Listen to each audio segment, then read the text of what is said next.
Once upon a time, Daniel, there was a guardian, and he would travel all over the galaxy. He would go to Mars and Mercury and Venus and even the moon, all the way to the moon. One time when he went to Mars, Commander Zavala said, "Whether we want it or not, we've stepped into a war with the Cabal on Mars. So let's get to taking out their command one by one." Valista Arc, from what I can gather, he commands the siege dancers from an Imperial land tank outside of Rubicon. He's well protected, but with the right team, we can punch through those defenses. Yay! Take his beast out? All right. And break their grip of Freehold. Oh, you're asleep. Welcome to Fireteam Chat, everyone. I'm your host, Ty Guy Travis. Man, I feel bad for that kid. Anyway, we've got a great show for you today. As usual, I've got my friends Paul Tassi McClunky, and of course Brian Malkowitz. How you doing? C-Team. I feel like Paul's like, you know what? I give up on a catchphrase. I'm stealing Travis's. That is exactly what I'm doing. Yes. It is welcome, because boy, do I miss saying it, guys. Boy, do I miss saying it. You can say it. McClunky. No, I can't. It's mine now. So we've got a great show, everyone. It's been 2 weeks since we last met, and so much has happened in Destiny. First of all, we had, the season of the Chosen launch. We had a new secret activity, some amazing new Bungie news that we're going to get into in a little bit, and a lot more. So let's just dig right in, guys. First, we've got the story impressions. Let's just start off with what's been happening in the season of The Chosen for the past 2 weeks. Paul, I know I've been reading your Forbes articles. You've been keeping track of the story pretty closely. What do you make of this new conflict we have with the Cabal? Yeah, so in week 1, I wasn't quite sure what to make of it because we had that intro cutscene where Kaido's just like, hey, we want to ally with you, but you should just bow. And Zavala is naturally like, no. But in week 2, we got it a little more fleshed out. We got some more kind of voice messages from Kaido, and she shows up to talk to Osiris. We now have 3 battlegrounds worth of dialogue where different characters are talking to each other. I've said before that this season has 5 or 6 people doing voice work in it, which is very unusual. So that's really kind of bolstered the story. Normally they have 1 or 2 characters really talking a season. So to have Saladin and Zavala and Kaido and Crow and Osiris and Amanda Holiday, that is a lot of good interactions they have together. I really like how they're setting up Kaido. I think she's a not relatable villain and not really a villain either. She kind of has a good idea and that we should be allied with the Cabal to take on the Hive and the Darkness. But the problem is that we're Guardians, we're not going to bend the knee to anyone. So I think it's more of a question of semantics rather than us being subservient necessarily. But yeah, it's starting off well. Yeah, I agree. How about you, Brian? Any early thoughts on the story so far? Yeah, it still feels a little not inconsequential, right? Because from the threats that we have faced in the past for Destiny, it's getting Kaido and just her just being like, we want to ally with you, but I'm also not a villain. Like I was saying, it's inconsequential because we fought these, we literally killed not killed your dad, but your dad was driven away from our solar system. The leader of the Red Legion, we destroyed him and his armies, and the remnants of them are joining with you on your quest to weirdly ally with us somehow. But yeah, but that being said, I'm interested to see where the story goes along. This season so far has spoken in droves on how vastly different seasonal content is when it's not paired with an expansion. Right. Yeah. And do you guys have any early kind of predictions for how this is going to end? Because obviously they seem to be hinting at, to me, a little bit like this is going to end in maybe an alliance somehow, or I don't know, maybe not. What do you guys think, Paul? Yeah, I think it has to. I mean, we have the strike coming up in about a month or something. I assume Kaido will be the strike boss. I would be very surprised if we didn't fight Kaido at all. But I would guess instead of killing her that we end up disabling her armor or making a retreat or something. And then that could be the story campaign. I think we're going to a place where she has to kind of respect us as equals and understand that we don't really see it as an honor to work under the Cabal Empress. If we want we have an alliance, we want to be allied with them. I think she'll figure that out eventually. She seems to be one of the smarter, more logical Cabal leaders we've seen. Like Osiris, commented like, "Oh, it's the Cabal leader that shows mercy." Like that's a new one. So I think we will end up allied with her, but we're going to keep trolling her in her battlegrounds for the next 3 months here before that. But it would be very strange, I think, if we just like killed her, like based on how they're setting this up, and like I think that would be a poor story decision, given what the lines and stuff they've given to her. So we'll see how long it takes, but that's where I think we're going. How about you, Brian? You think we're gonna end up friends with Keitel, or?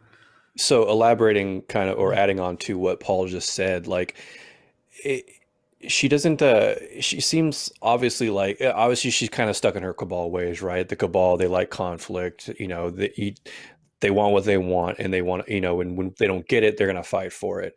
But it's in her own way, having us try to prove ourselves to us, right? And it's in the name of the strike, proving grounds. And, as Paul said, I think we'll fight her, but we won't kill her. In the same vein that when we did the corrupted strike, we didn't actually kill one of the Techians. We just decorrupted her, and she was still alive. We didn't kill anybody in that strike. The boss. But so I think it's going to be in the same vein as that. Is at the end of it, we defeat her, and she's like, oh, okay. It's in the name of the strike, right? Proving grounds. We're there to prove ourselves to her, even if that's not what we're trying to do. We're not trying to go out of our way to prove ourselves to her so that we can ally with them, because otherwise, Zavala would have just bowed. But yeah, I think that's where it's going to go. I think we're going to end up in an alliance with them, but I don't know what that means for the how that shapes out like the shared world and the open world. It's like, if we ally ourselves with the Cabal, do we just stop fighting Cabal in the open world, or do they just ignore that aspect and we still just shoot Cabal around patrol zones? Yeah, my guess. Shoot Cabal. Yeah, my guess is they're going to do. All Cabal are now friendly units. They show up as like blue. Yeah. Here's a question I have about the strike. What unit do you think Keitel is? Like, what type of unit? Interesting. You know what I mean? Like, as a boss. My guess is Gladiator, because we haven't had a giant Gladiator boss yet, and like I think she has a Cabal blade, but I'm wondering. We've not had a Gladiator boss, right? We have. I don't think we've had a full Gladiator boss. No. So I could see that. I mean, it could just be something similar to Gaul, where there's really no like equivalent to comparison. It. Yeah, it was just kind of like a big guy we shot at. He was kind of a Centurion. Yeah, that's true. He did have a Dawn Blade. God, that fight sucked. So I'll play devil's advocate on this one. I think there's a pretty good chance that we don't end an alliance, and that this is just sort of another kind of stopgap little side adventure that doesn't end up going anywhere. I think that's possible. I have a hard time seeing the Cabal, even Keitel, as kind of different as she seems. I have a hard time seeing them be like, all right, I guess we're just going to be subservient to Guardians, because we're sure as heck not going to be subservient to them. Equals. This is how. Yeah, I don't even know if they would agree to doing that. That is probably true, though. Yeah, you're right. Yeah, the argument that she made this week, if you guys listen to like the dialogue, is hey, if the Guardians join us, they'll be exalted. They'll be looked at as like these heroic figures within our army. But they'll all be under me. That's just how the Cabal think, and I'm not sure. I know, right? Like, it's sort of ridiculous, but and then to your point, Paul, like, I think we'll definitely be fighting the Cabal either way. Like, they did this in Halo too, like the Covenant are allies, but then there's like, oh, they're the Zealots. They don't agree with the peace treaty, and they just kind of go their own way. So it'll be the same thing. We'll be fighting Cabal. Okay, I can see it now. Like if we do align with the Cabal, the Cabal that we're still shooting at, like in patrol zones, are like a deviated faction of the Red Legion, right? They're like, no, we're not doing that. They killed our entire Legion. We're not, something like that. Yeah. I can see that being it. Yeah. That's like an easy thing to write off. You don't even have to put it in the game, really. You can just put in some text somewhere. Yeah, exactly.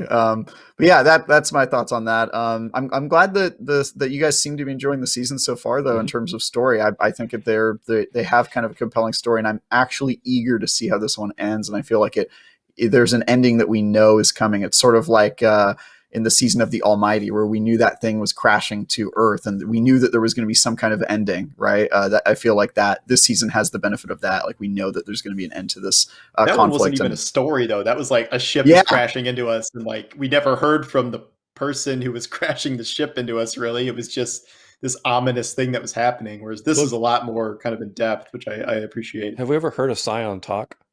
Because it was a Scion that like initiated the like that. I'm pretty sure there was a cutscene that showed a Scion. They make little initiate. like gibberish noises. Yeah. Yeah. Never Can heard- I don't know Scions if talk? we've actually heard straight up dialogue from a Scion. That's a good question. Yeah. Someone in the comments will figure it out. But yeah, I mean, that's exactly right. Like the season of the Almighty didn't even really have a story. It was just like, hey, something is crashing and we need to stop it. So, but it gave like some stakes. Like we knew something was going to happen at the end of the season. And I feel like this season we know something's going to happen at the end, and I'm excited to see where that goes. Was it called Season of Almighty? I have no idea. I could be. Oh, Season of Worthy, right? Season That was of worthy. Yeah. That was Worthy. Yeah, Okay. Trials. That's right. Almighty was The title. title. Yeah. Title. That's right. Yeah. Okay. Who can even keep track of any of these seasons? Anyway, Me, apparently. yeah, apparently you. Okay. So let's move on. Battlegrounds. So that's sort of the new activity. Every season seems to have one. So far, we started off with 2, and then they added a 3rd battleground this week, and it sounds like we're going to get a 4th one next week, which is on Nessus, I believe. So yeah, that should be.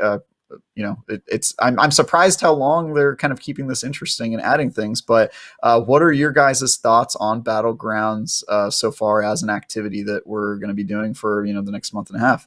Brian. I'll say this: I would not be mad that when the season was over, that they added these to the strike playlist. Based on the fact that they themselves feel kind of like strikes, right? They feel rewarding at the end of it. So I'd like to see them elaborate on that and bring that sort of loot system into the strike playlist. But yeah, like I think from moment to moment it feels like a strike mission. So it's kind of nice having them, because the strike playlist has felt dull for a long time, even though they're adding 3 this season. 1 which is already available, 1 which is bugged, and 1 we're not getting for like another month or something. So yeah, I'm enjoying them for the fact that they feel kind of striky.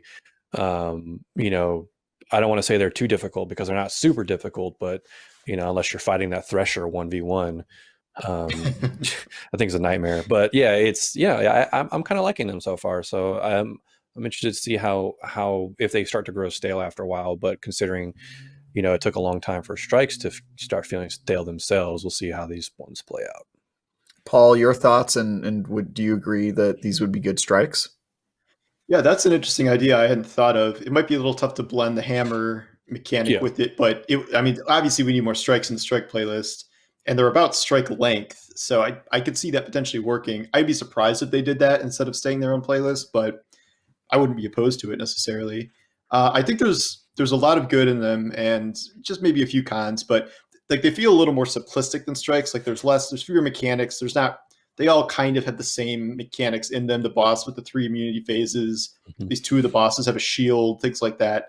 However, they in a lot of ways they feel better than strikes, because the enemy density, it's like nonstop fighting. It's like a strike where they cut out like all the BS essentially, like no waiting around on a plate, like shooting 3 enemies every 10 seconds, like as the thing charges. Like it is nonstop, just enemies, ships, drop pods, like in all the sections essentially. And then the final boss room is kind of like nothing I've ever seen in Destiny, where they've just jammed, especially when you get to like the very end with the final third of his health bar, they just dump so many enemies onto you.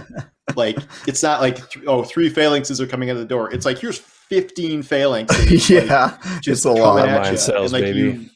No, yeah, exactly. Like it was built for stuff like that, and even just getting to the boss to burn him is like can be a pain because of all the stuff going on. So that's something I really like about it. Right now, the grind itself is a little weird, because we've unlocked so few hammer charges that it's like, okay, you want me to run 5 of these to focus an Umbral Engram with 2 perks at the end? Like, yeah, okay, I don't know about that. But as we unlock more stuff, I think that'll get easier. I know there's a hammer thing where you can get 2 charges maybe per run or something like that to reduce it. Still seems a little long, and I feel like having you run as many as they do, at a certain point you might just get the rolls you want anyway before you even need to get to the double thing farm. But I really like the system overall, and I think it's miles better than, I would say, it's hunts, arrivals, worthy, all of those seasonal activities. Like it is much better than those, going all the way back to maybe Sundial. Yeah, I would agree. I think Agreed. this is Totally. I think this is probably the best activity since Menagerie, personally. And I could see that. I love the amount of combat, as you said. I guess my criticism to adding them to Strike specifically would be that there just isn't enough story. It's kind of very straightforward in terms of what's happening, and at the end you sort of get some bonus dialogue. But the cool thing about Strikes is that you're learning about the world as you go through it, and they sort of cut that out to just be like, hey, you're killing the Cabal, like that's what the season's about. But in terms of just like a fun, very playable activity, and the fact that they're extremely easy to match make, nobody has to really know anything special or work as a team. I really like, it's given me a chance to sort of just like mindlessly play a PvE activity, which that's not been most of what I've been doing in Destiny, just historically speaking. So yeah, I'm really enjoying it so far. And then another thing happened this week after all of the stuff that's been going on since we met last time in the season of The Chosen. We got a new kind of secret activity with an exotic weapon at the end. I don't know if I'm pronouncing it right. Is it Presage or I think that's Presage? I thought it was French. Yeah, I don't know. Yeah, French. Presage. Yeah, that's the really horrible one to say.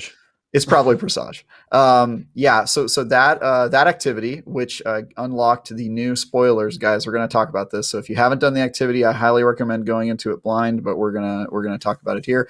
At the end, you get the Dead Man's Tail, a new scout rifle that is kind of awesome. It's really good. It kind of reminds me of that sniper rifle in Destiny 1. What was it called? No Land Beyond. Yeah, it kind of reminds me of that, as like a scout version of that almost. But yeah, that's really cool. What did you guys think about this activity, Paul? This was a big kind of surprise. What did you think? Just top notch. It's one of the best quests they've ever done. I can see the argument that it could be better than 0 Hour and Whisper, mostly because of the story components, the lore, the atmosphere. Also, there's no timer, so you can just kind of solve the puzzles and stuff at your leisure.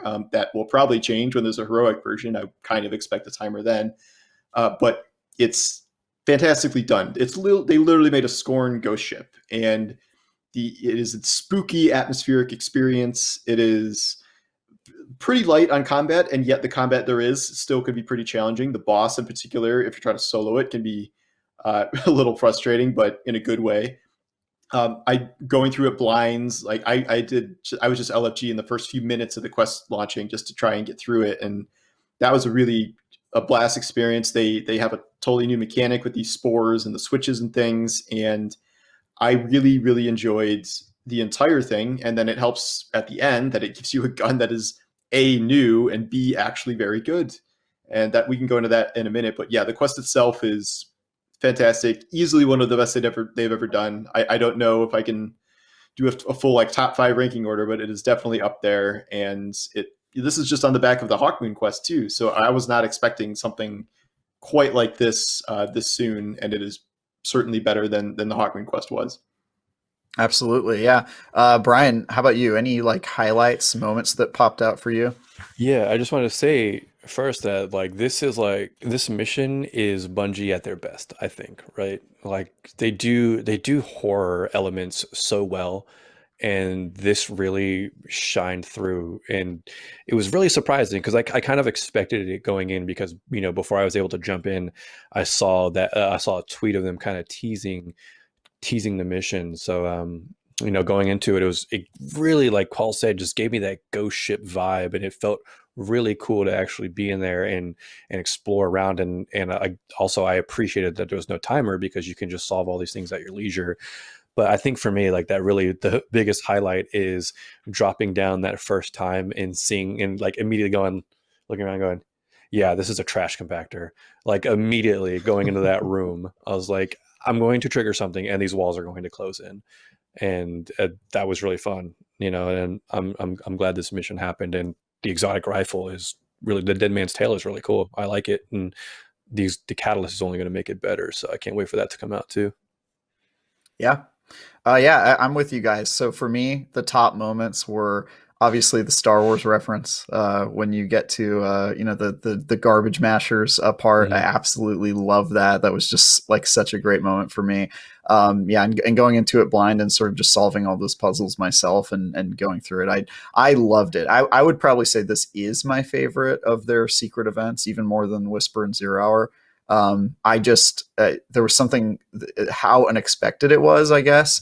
And then just the kind of like, there was like a horror element. It kind of reminded me of Dead Space in a weird way, or like going around it and going, God, what is Callus up to? Like what experiments went on here and that sort of thing. And I'm really interested to see the story implications. If I have one gripe about it, it's actually in the reward system, which, you get like a version of the exotic where it doesn't have it's missing some perks, and then you have to rerun it to get a full version with random perks. And I thought that was kind of unnecessary, but it was very necessary. Yeah, I was like, what? Like, okay, so just do it again. But yeah, other than that, like as an experience, it was fantastic. Really enjoyed running it. It was also a little weird how they introduced it, going through the arms dealer quest. I don't know if anybody here like organically figured that out. Like, did anybody here do the Nightfall? I don't know how people organically figure this stuff. Well, that door is open though, right? Because like if you go to that strike, if you do that strike, that door that's never open is open. So like it just probably would have noticed it. Yeah, it probably took, because you got thousands of people, doing that, and that's obviously why that strike was the Nightfall this week, so that it would easily be figured out. So you jump into Nightfall, you're killing these enemies that you normally do, and you're like, wait, why is that door open? That door's never open. And then you go in there and you see a bunch of enemies, a big, yellow bar enemy, and you're like, what the heck? So you go around, kill. I could see it being easily figured out, if I guess with this many people, yeah, but yeah, I would never even have like cast a glance. It was people figured it out in like half an hour. Like in 1999, when we don't have Reddit, and we don't have all this internet, like I could see it just going like over the head of so many people. But like the next issue of Game Informer reveals the secret quest. Exactly, right? Yeah. So let's talk about Dead Man's Tale then. What are you guys thinking about that? I've been using that gun in PvP, and let me tell you, tap tap tap. It's great. It's great. For those of you who are audio listeners, I'm just times giving 5. eyebrows. Yeah, yeah, it's really good. If you get its headshot multiplier up, it's ridiculous. But yeah, I've been having a blast with that gun. What are your thoughts, Brian?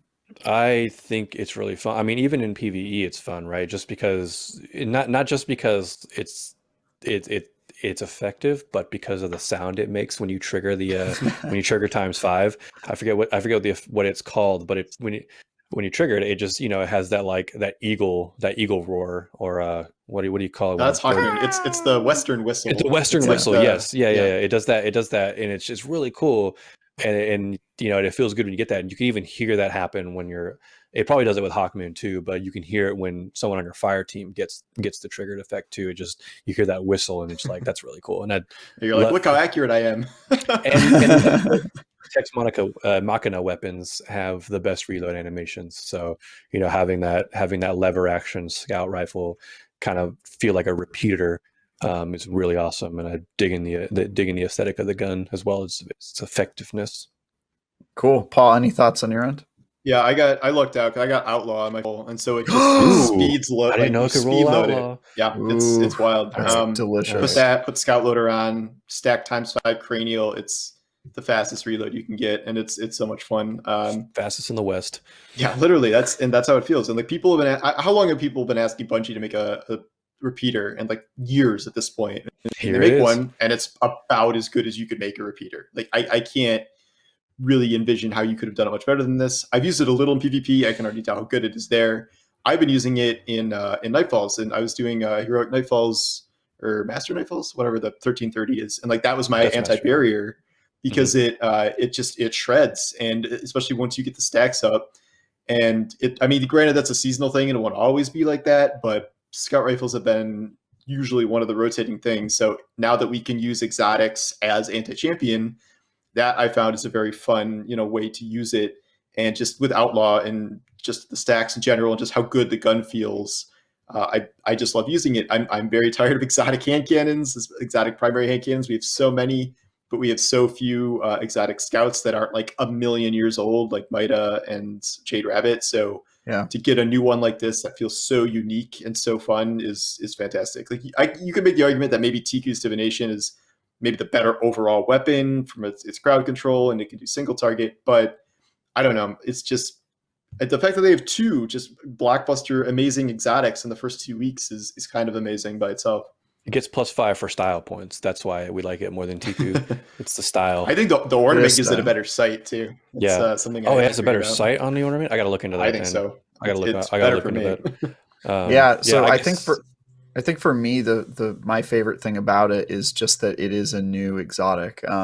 We get a lot of repeat exotics, and we particularly seem to get them when we're doing these secret missions. They're always like rehashes of existing exotics, so it's really nice and unexpected when you reach the end of the secret activity, and you get just this totally out of nowhere brand new exotic that we haven't seen in the game, and it's a really cool one. So that to me was just like refreshing. I knew it was That's right. First curse. Yeah, I'm so glad it wasn't. we were trained to believe that it would be, right?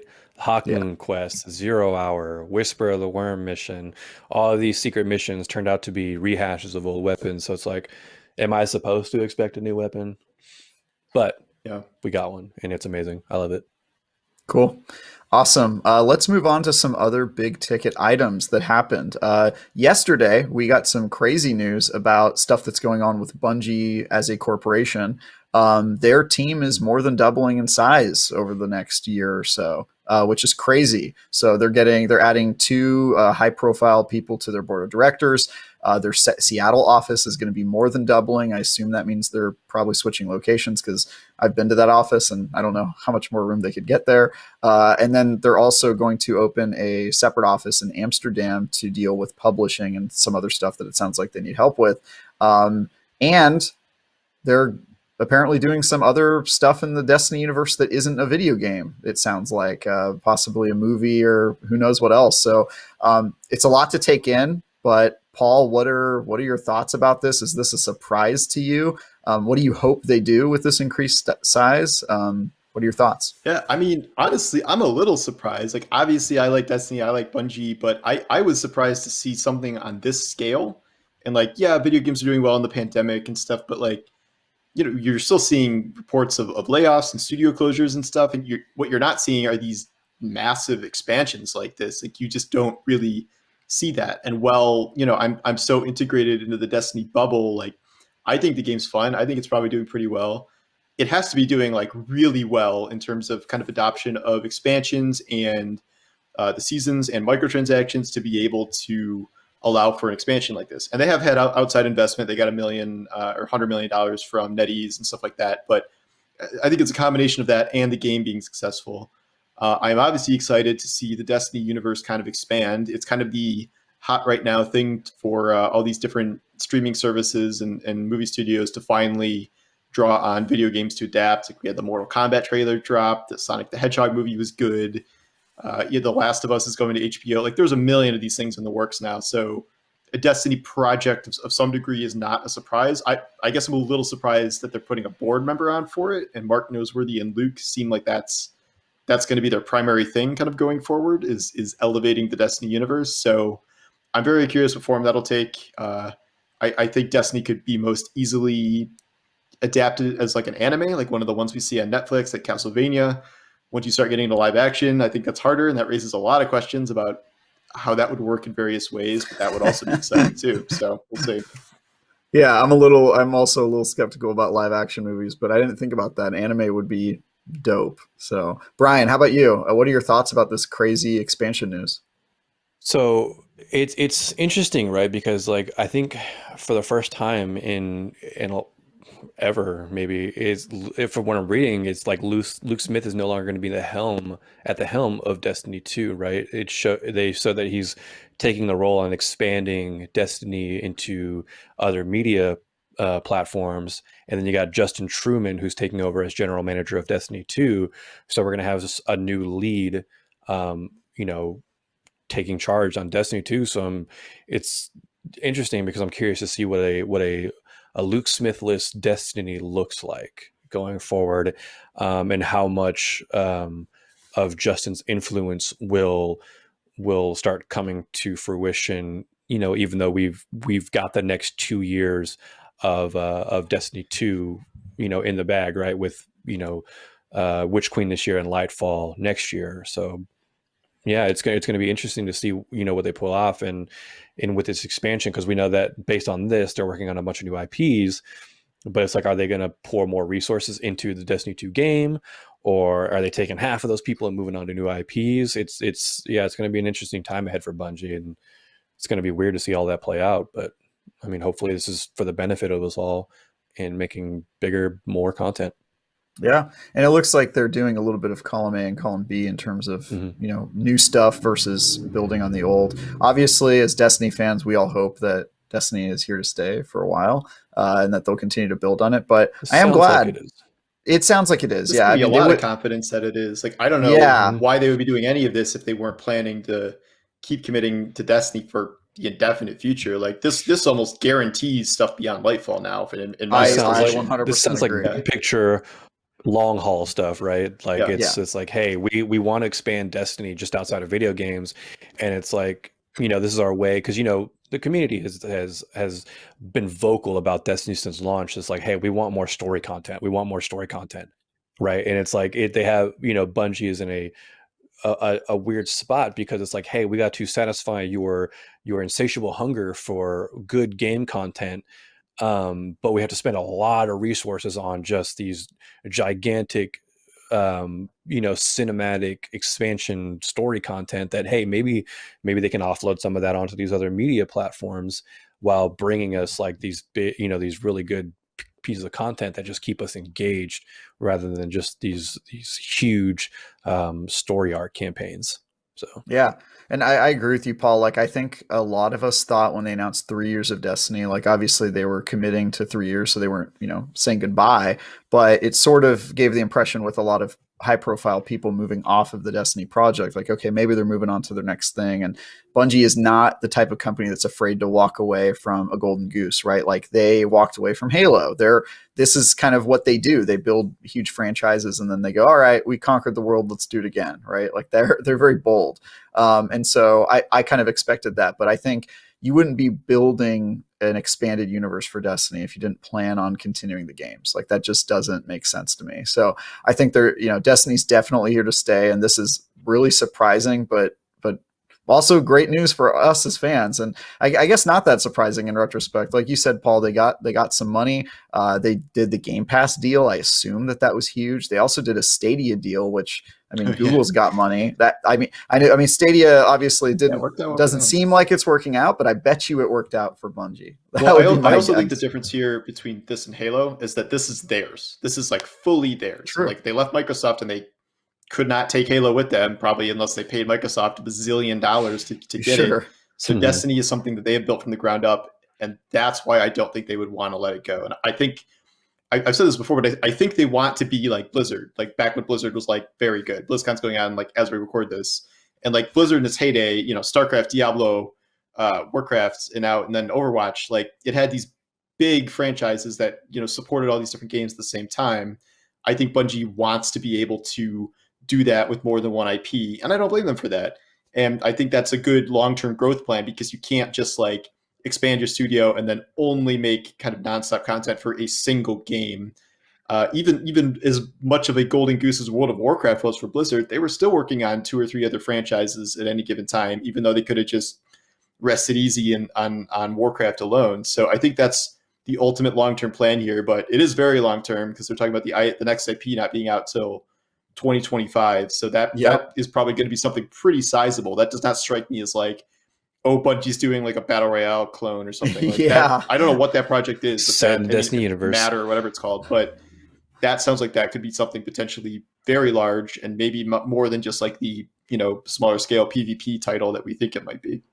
Yeah, I think you're right. I think they're going to continue to use Destiny to kind of fuel this game machine that they're making, right? This larger than one game studio, which is super exciting. And yeah, I think Destiny's here to stay. The looter shooter MMO genre certainly is here to stay, and Destiny is World of Warcraft for that genre. So yeah, I think they'll continue to use it to kind of fuel it. And I'm very excited. This is great news. So obviously a lot to unwrap. Do you guys have any other thoughts before we move on? This is sort of a lot to go through. So it's a lot, but I guess if you guys just mentioned that like they might have like a smaller PvP only type game, man.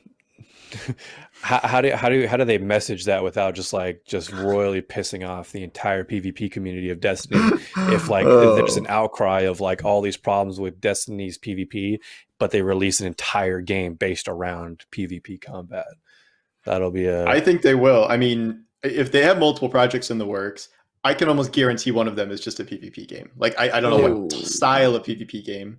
And I don't know if that'll be out first as like their first project, but I would almost guarantee they're working on something like that just based on their, their usual history of strengths. So that wounds me. I really hope you're wrong, Paul. I'm saying, yeah, I'm not saying they should like stop development on Destiny PvP. I think they have a lot of issues to fix there.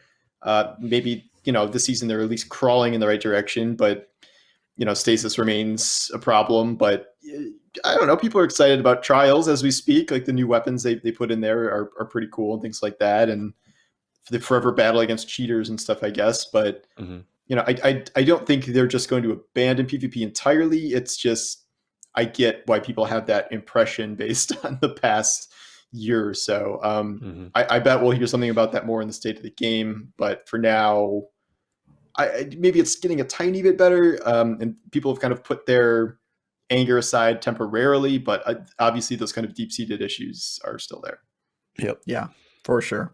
Yep, and we actually, this is a perfect transition. I'll jump to this one and then go back to our pre-raid schedule. But some of those issues may have revealed themselves in Trials, which returned this past weekend. Paul, I know you got in there. I'm not sure if you did, Brian. I actually did not, which is a huge surprise to everyone. The reason was I just am not high enough power. I would think I was. I think I was 1280, and then that's fine. That was fine. I don't know. I talked to some of my friends. Man. If you wanted a messenger, that was good enough. Yeah, I had a guy who was 1260. So. Yeah. Okay, yeah, I talked to some of my friends. Maybe not to go flawless, but... Yeah, well, I was trying to go flawless. I talked to some of my friends, and they were like, yeah, everyone in there is 1,300 higher, and I was like, yeah, I'll do it next week. So I'll probably do it this weekend. You messed up. Did I? Because it was, yes, because this week you just needed to play 3 games to basically guarantee yourself a messenger. Right. And a lot of people a lot of people just didn't care to win. So, your first match or 2, people are just jumping off the cliff, like throwing the match just to get themselves to 3 games finished. So, that was part of it. So I jumped in with a couple of people because I wanted to get a messenger. We weren't doing that. We weren't throwing the games, but, and some of them were sweaty, but, every time we reset a card, our first match or 2 was always somebody just like a team just jumping off the cliff to end the match. So, and that might spark a different debate and a different topic of a problem with their loot system. But, this was the weekend to jump back into Trials if you wanted to go for Messenger. So you kind of messed up there. I mean, I'm not worried about it. I'll get Messenger eventually. It'll come back around. I'm gonna play a lot of Trials, and I'll probably get the Adept version. I'm just, I want to. Oh, okay. Yeah.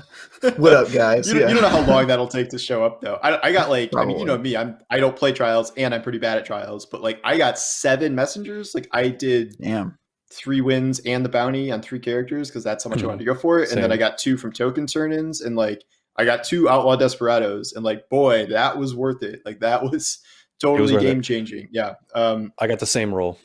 Yeah, and nice. It's either that or Rapid Hit are the 2 best ones, and Desperado feels like a cheat code on this thing. It's way better than it was on Redrix.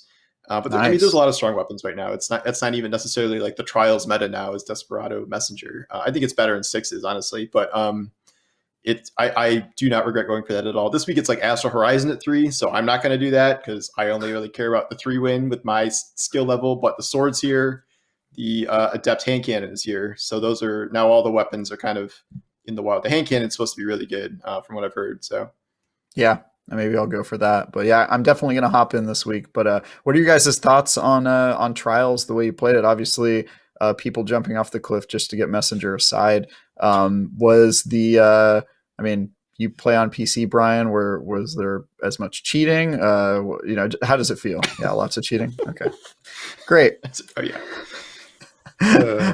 Paul, did you play on PlayStation or? Yeah, I played on PlayStation. So my first group was LFG, and I just went on the app just to like find a random team, and they're like, the listing was like will die a lot, like going for bounty. I'm like, oh okay, and then it was a jumping off the cliff team. I'm like, oh no, I don't want to do this. Like this is really lame.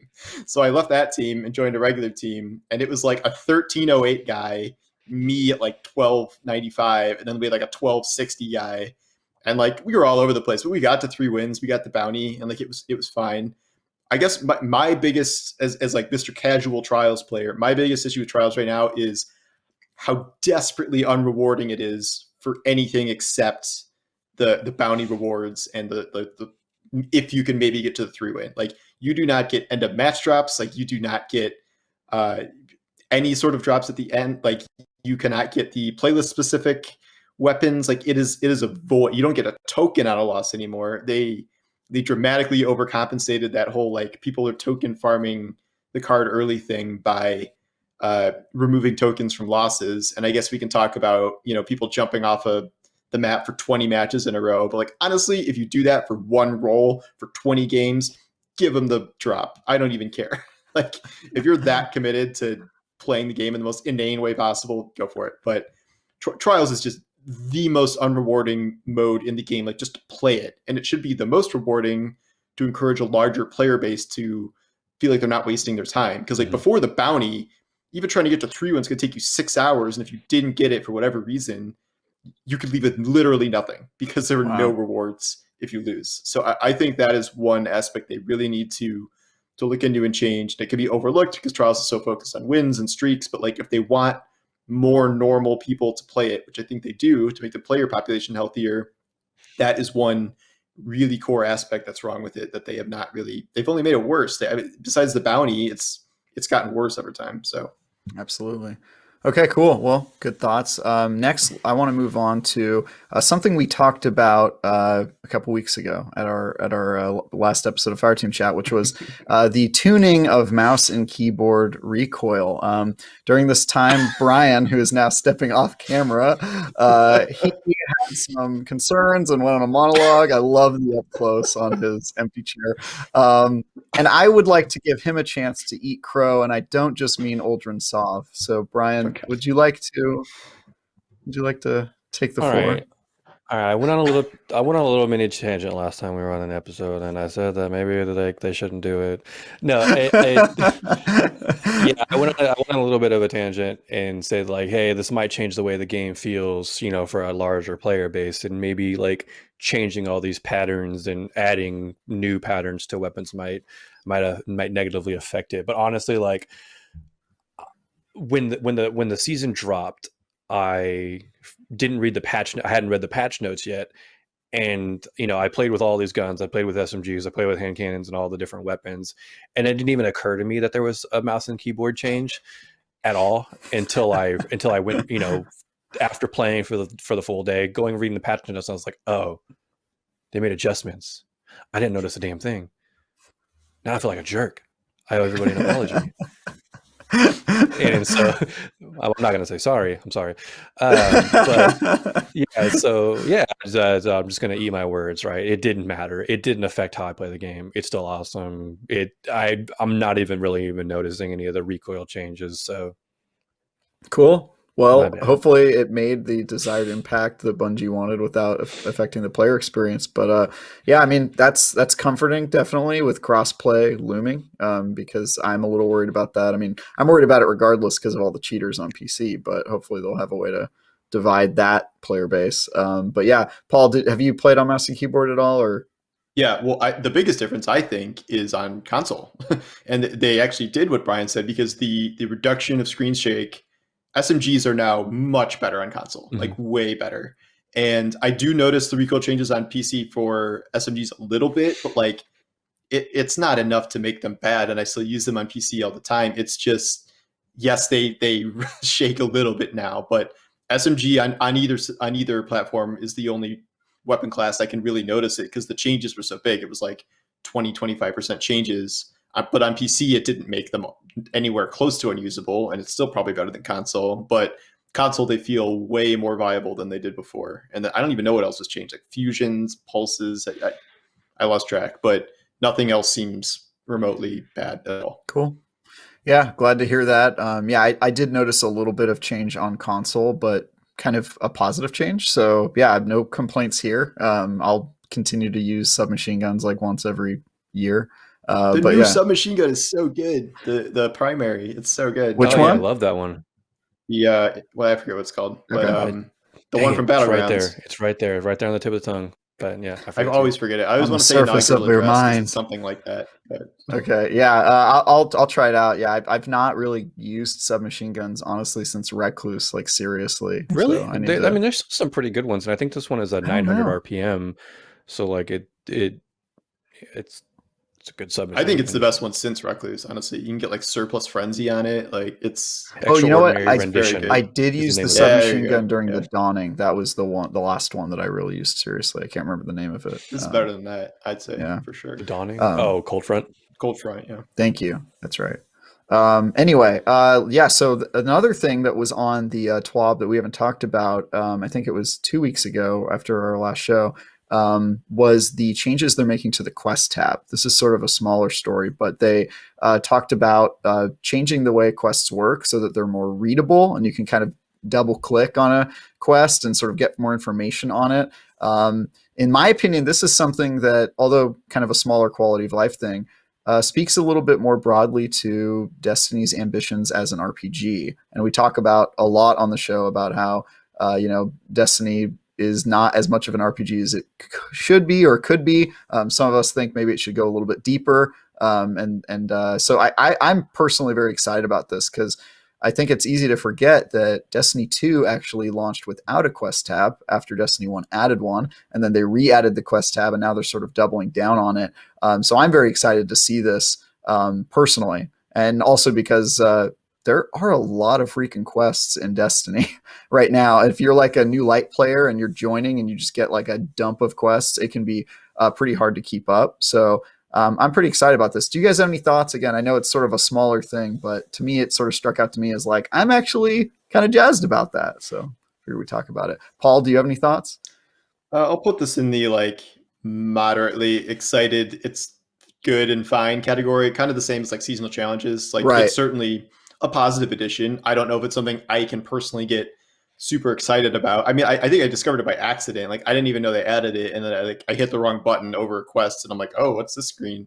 I do think it can be helpful for newer players who are lost in terms of objectives and what reward they're chasing and things like that. And it looks visually nice, but it's not transformative, but it's certainly a good addition to the game and a good quality of life improvement, similar to seasonal challenges.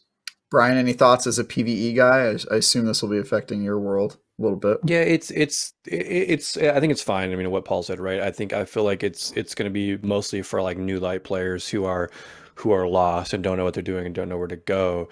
Whereas, like us, we're seasoned players. So like when we get a new quest, we're automatically like attuned to know where we need to go, right? So we're not really ever really confused without that quest screen.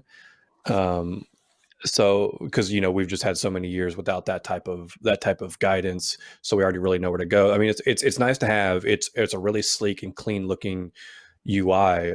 So it has a lot of very valuable information on there for people who just need that extra nudge to like know where they need to be going. But yeah, it's a really good addition. I like it. It's cool. Cool. Yeah, I think that's all we have to say on that one. Next, I wanted to talk about the new strikes. And by new, I mean the old ones. Devil's Lair returned. I think some of you guys probably played that, so we'll talk about that first, and then we'll talk about the weirdness of the Fallen Saber strike. So it strikes plural, but strikes plural with a huge asterisk. Yeah. So what did you guys think about Brian? What did you think about the Devil's Lair making its glorious return? And it was a glorious return. That is a great way to put it. If you like, the first time I played it was in the Nightfall, because it wasn't. I tried finding it in the rotation of the normal strikes, and you couldn't access it on the directory. You can now this week. You can just load up Cosmodrome and launch Devil's Lair, but you couldn't last week. But man, like playing that on like a 1230 or a 1270 Nightfall feels really good. The enemy density in that strike is fantastic, and all the way through. And when you get to that boss fight and you trigger Sepix to start the encounter, they chose the Sepix Redux, however you say that word, music that they introduced in Rise of Iron when it was Sepix Perfected. That was his name. That's right. In that that strike. Yeah. So it's that really kind of just like rock metal Sepix Prime music version of that song, and it's really cool, and it really hypes up that boss encounter, even though like now you can kind of just just melt that boss pretty quickly. But leading up to it, it's such a really good strike, and kind of just like reminds you of like that the Devil's Lair was like the strike. Like when you think about strikes in Destiny, it was always Devil's Lair for me, and like this kind of just reminded me of that, even though we're in Destiny 2 now, years on from Destiny 1, that strike still holds up true as like the pinnacle of what Destiny strikes should be. It's a pretty strong recommendation. Paul, you have any thoughts on this? Yeah, oldie but goodie? I came in as something of a skeptic with these reprise strikes, especially Sepix. Like, it's the first Destiny strike, so I'm like, okay, I know what Sepix is. I know how that's going to feel to run, but it doesn't feel the same. Like, it's the same old areas and stuff, but what Brian was saying is right, is the enemy density. Again, this is something that they have, like, dialed up to a crazy degree this season. I think I was watching a data video where he said it has more enemy density. Like, it is physically smaller. It's like 3 rooms essentially than almost every other strike, and yet it has way more enemies than like the Corrupted or Scarlet Keeper, like any of those huge expansive strikes. Because I do feel like those strikes are kind of just going through these enormous zones, killing like 8 enemies at a time, and like it never feels that hard or frenetic or anything unless you just dump a bunch of champions in there. But for the Nightfall, even the regular version, just when the quintessential area is I think the tank battlefield, where it truly feels like a battlefield. Like, it is a massive space. There are many clusters of enemies everywhere, not just one. Like, there are swarms of enemies surrounding the tank itself. There are brigs now they put in, and then in the Nightfall there's champions. So like it really feels like the kind of firefight that we don't see in a lot of strikes. A lot of the old strikes, remember, were designed with double primaries in mind and like limited heavy ammo, so I don't think they thought they could have maybe as many enemies, or maybe it's the next gen upgrades in the game's engine evolving over time, and now they're able to do more stuff like that. But you can really feel it, and like, yeah, I have my issues with like, it's kind of weird to have a 6-year-old story in a strike coming back, and yet that's sort of how all strikes work, and we have Dead Cade talking to us and things like that. So yep, I'm not gonna like. I would rather have the strike than not have the strike, even if they couldn't find a way to like integrate the story. Like, it's not ideal, but I get it, and it is worth having it over not having it. And that will probably be true over Fallen Saber too, if that arrives and that has similar kind of enemy density that we saw here. So whenever that arrives, I'm curious to see how that goes. Yeah, so for those of you that haven't been reading like the Twitter Destiny feed or what have you, Fallen Saber was supposed to be added with the Season of the Chosen. And wait, is that this? Yeah, Season of the Chosen. God, I'm so bad at getting my seasons confused. And it curiously just did not show up in the playlist, so nobody's really sure what happened to it. But I guess it's just mistakenly not being added. But it does lead into another news item that happened while we were gone that I think is fairly interesting, which is Bungie announced that they're not going to be adding the rest of the Cosmodrome into the game. Which was something that they had said they were going to do earlier, and they basically just said, hey, look, it was going to take too many resources. We have other priorities. We're not doing it. Yeah, I mean, it makes sense logically that if if it's taking too much resources and it's not worth whatever you're going to gain out of it. I mean, we didn't really gain a lot out of them adding the areas in the Cosmodrome we have back now. So I definitely see the argument for like, hey, maybe we shouldn't put our resources into this. But what do you guys think about this decision, and what do you think it means for the future of taking stuff out of the vault and adding it back, Brian? Honestly, like if that holds true, right? If the reason they didn't put rocket yards as a patrol zone in the Cosmodrome is because it's going to take too many resources and they needed those resources to build newer content, I'm fine with it, right? Like, you think about like what it might take, because they would have to stitch that entire area, because yes, the area exists in the game, but it can't be as easy as like drag and drop into the Cosmodrome and suddenly you can sparrow to it. There's I'm not a game developer or an engineer, so I don't know what it takes to make all of that happen. So I doubt this is a case of being lazy, right? Bungie wanted this to happen. They wanted the Cosmodrome to be fully fleshed out, this year. So it's not that just like, you know what, we don't want to do it anymore, screw that. It's clear that they want to take that to make something else. And if that's the case, then by all means, like, do what you got to do to, I'd rather have newer experiences than have one more patrol zone on Cosmodrome to not patrol, because are we really patrolling the Cosmodrome right now as it is? Like it's inconsequential, to be honest. It's like, I'd rather have new stuff. Agreed. Yeah, I'm on that same team as well. Paul, how about you? Yeah, I don't care. What would the point have been of bringing the other space in? Like, it is kind of weird that you can go there in a strike, you can't go there in patrol, but like, we didn't use the existing stuff for anything other than new light and one other strike. And if they had no plans to use the other half of the Cosmodrome, like I can't even remember what's in the other half off the top of my head. So like, if there's no plan to use that for anything consequential, what's it going to be? Just public events and like the enemy is moving against each other moments? Like I don't see a reason to do that. And generally speaking, yeah, I agree that you should have more focus on new experiences. I think that is obviously the best use of resources. I think there are targeted times where bringing back old content makes sense. The original Cosmodrome coming back last season was like, okay, whatever. But now we can kind of see that bearing fruit with, okay, it gave us 3 new strikes. Sepix Prime coming back is really cool. That, they did a good job kind of reinvigorating that. So that was worth it. But like the other half of the Cosmodrome, not worth it. Vault of Glass, probably going to be worth it. All of Venus, probably not worth it. So I think they kind of have to take it on a case-by-case basis. And if bringing back like targeted strikes and specific raids and things like mean just like maybe slivers of those areas or even just standalone instances that you can't patrol, I'd say that's probably worth it to do rather than being like, okay, let's rebuild the entire dreadnought for some reason. Like, and if you don't need to do that. So I agree with them that this is probably ultimately the right way to go about this. I think the problem is messaging. They should have told us this like 2 months ago. I think they forgot they had promised us this for this season. And so people I forgot that they had said it'll be hit D1 parity, because they announced that in like June of last year. Mm-hmm. Yeah, it was a while ago. Blog post about it. And like I had totally forgotten about that. So I bet they forgot about it too. And they could have told us earlier and that would have been great, but I don't care about the decision itself. And I think that's probably the right call. Yep. Yeah, I'm with you guys totally. I think prioritize new content first. I don't really know why they were adding so much of the Cosmodrome back anyway, because what I really care about is the activities, not really the patrol zone. I definitely don't care about there being yet another material that I'm expected to get. Spin metal, thank you.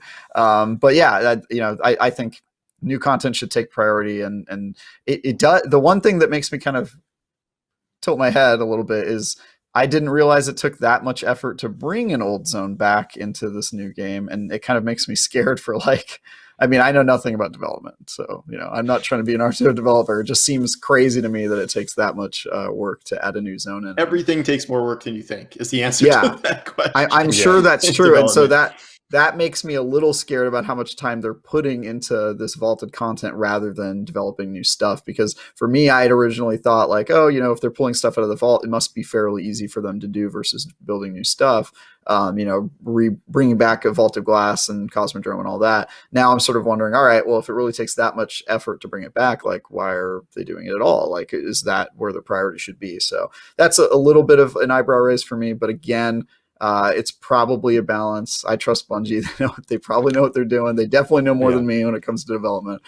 So not totally worried about it. Well, to add to that real quick, like you got to think about like, when they're bringing back vaulted content, they're skipping the entire art phase and design of all that, right? Which I got to imagine takes a long time, right? When they're adding Cosmodrome into Destiny 2, they didn't have to conceptualize what that play space looks like. So, I'm sure that cuts a significant time out of development to add those spaces in. But yeah, I mean, like you said, who knows how much time it takes to take that area that's already in the game and stitch it into the shared world so that you can sparrow to it from steps or wherever that the divide, I think, is where where that links into on Cosmodrome. But yeah, I don't know. Right. Okay. I think we got through most of the news that we've missed for the past 2 weeks. The last thing that was on the TWAB yesterday was Iron Banner's coming back next week. Do we care? Yeah, No the guns 120 are good. handgun. The new guns are good. Oh, we got a yes and a no. This is Well, perfect. So as Paul, soon as I get you a first. halfway decent Time Worn Spire, I heard the SMG is good too. I think Time Worn Spire is a rapid frame pulse. So we haven't had one of those in years. Isn't so it the scout that'll be rifle? Good. No, isn't Time Worn Spire a pulse? No. I thought the scout rifle was coming next week and not the pulse rifle. I could be. I might have read it wrong. There's an SMG and a rifle. Yeah, I'm not sure. I thought it was a And scout, a but rifle I mean, if it's pulse, then great. But yeah, He's Googling. While he's Googling, Brian. He's coming Yeah. with receipts. That's a pulse. That's a pulse. Okay, all right, you got receipts. All right. It's a rapid fire pulse. Okay, so yes. I just want the hand cannon because I want another 120. Steady hands. Yeah, we need more steady hands in Crucible. That's definitely something we need.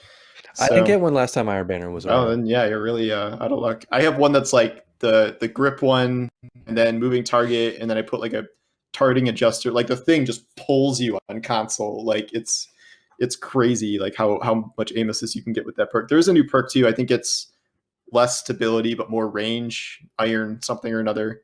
Yes, that's right. They added Another those. iron perk. There's no new armor. Obviously, get a new shader. Maybe that's about it. But yeah. But it sounds like you guys are motivated by the rewards to sort of log in and do some Iron Banner. That's how it should be, comforting. right? I want them to have Iron Banner Umbral engrams, but the way the Umbral system currently looks, that does not seem likely. So if you're going to bring back Umbral engrams, and Iron Banner is going to have the worst farming system in the game for 3 years, like you gotta update it, because it is so annoying to try and go for rolls of anything. Like you're lucky if you just get a drop of something half the time through an entire Iron Banner, which is nuts.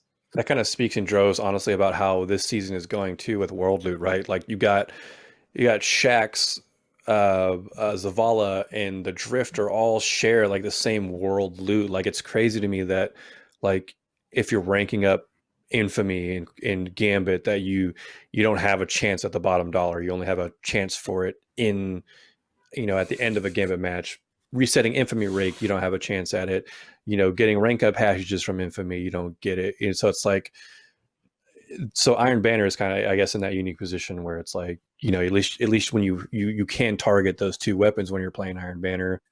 But man, I guess that's a different topic. How can you target those two weapons though? You can't target target those two weapons, yes. But I think at least Shaxx isn't gonna, you're not gonna turn in a token from Shaxx and you're not gonna get a crappy, Oh, because you mean the general shared pool? Yeah. The general world loot pool is something that Saladin is not going to have all that world loot stuff in it. So at least that's nice.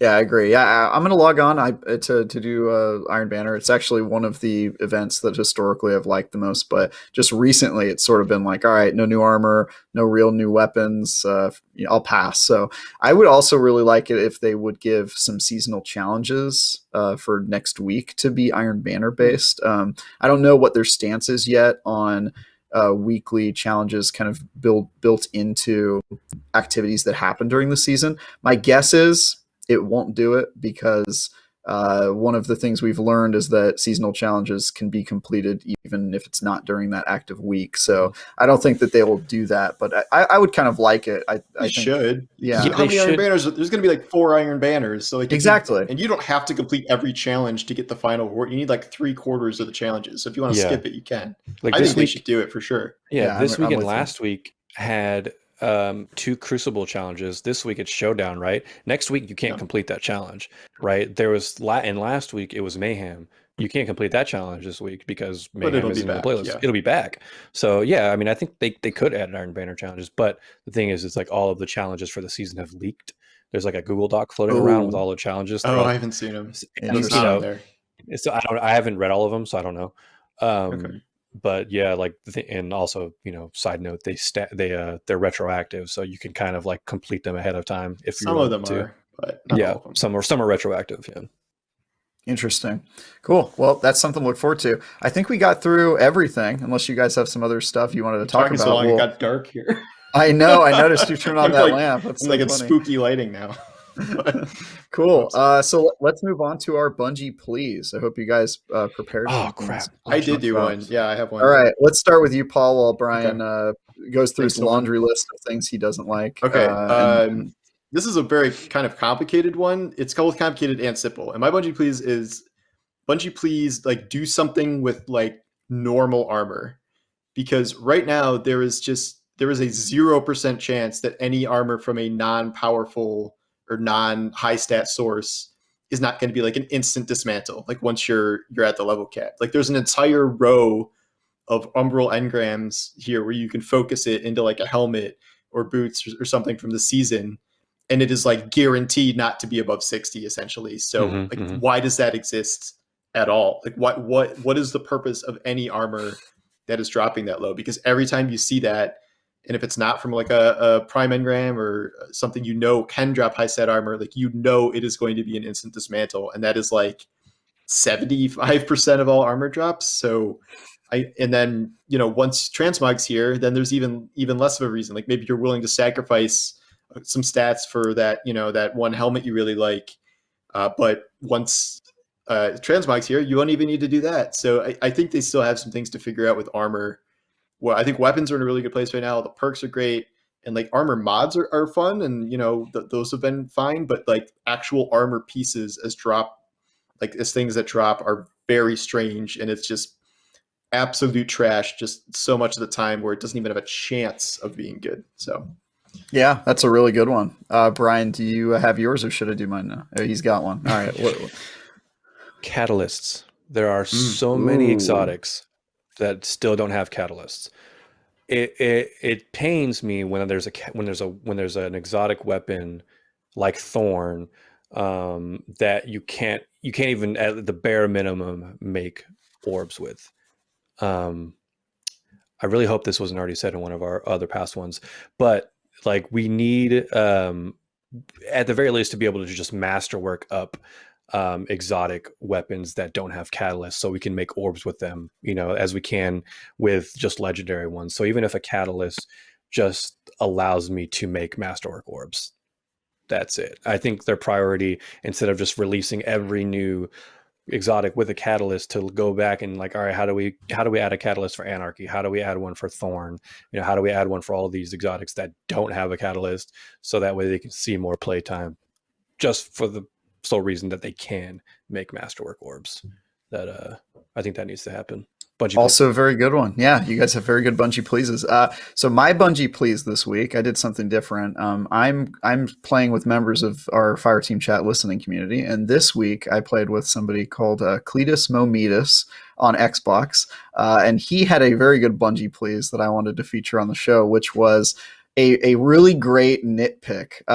If any of you guys have ever been in the tower and standing near the vault, you'll know that sometimes when you are trying to equip a weapon, you will instead accidentally store it into the vault, even if you're not interacting with the vault. You're just standing near enough to it. Hundreds of times. Yes, this happens to players all the time.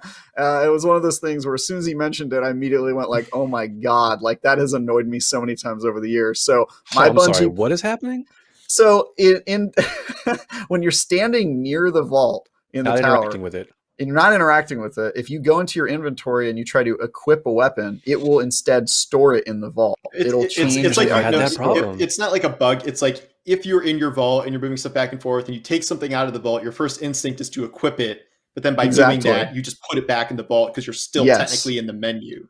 Right. That's Yes, what happens. exactly. Yeah. That happens all the time. So my Bungie please is make use of another button. Like it shouldn't be A for both. Like just change it so that I don't have to accidentally, I'm trying to equip a weapon and I accidentally put it into my vault and then I have to go into my vault for 4 minutes and fish it out again. And then I make the same exact mistake a second time. I don't want to do that. So that's my Bungie please for this week. Bungie please. And if you would like to game with me, I'm Ty Guy Travis on Xbox, PlayStation, Steam. So if you want to play with me and submit your Bungie please while we play, I'm happy to hear your gripes, moans, and complaints. That is Fireteam chat for this week. Hope you guys enjoyed. Thanks for listening. And we'll be back in 2 weeks to continue to talk about Season of the Chosen and the other stuff that maybe more surprises happen in between then. Paul Tassi, where can they find you? At Twitter, at Paul Tassi. Google me for my Forbes articles. And I'm pretty much doing daily YouTube videos now. So you can find me there. I've noticed. They're great. Thanks. Brian, how about you? Everywhere, Brian X Bang. That is it. Twitter, Awesome. Yeah. Instagram. That's And it. you can find me at Ty Guy Travis, and you can also read my articles on IGN. This week, I did a preview for an upcoming game that was featured on the Nintendo Direct called Knockout City, which is a cool like dodgeball game that I actually had a lot of fun playing. So you can read that on IGN.com. That's it, everybody. Thanks for listening and watching. And until next time, Guardians out. Guardians out.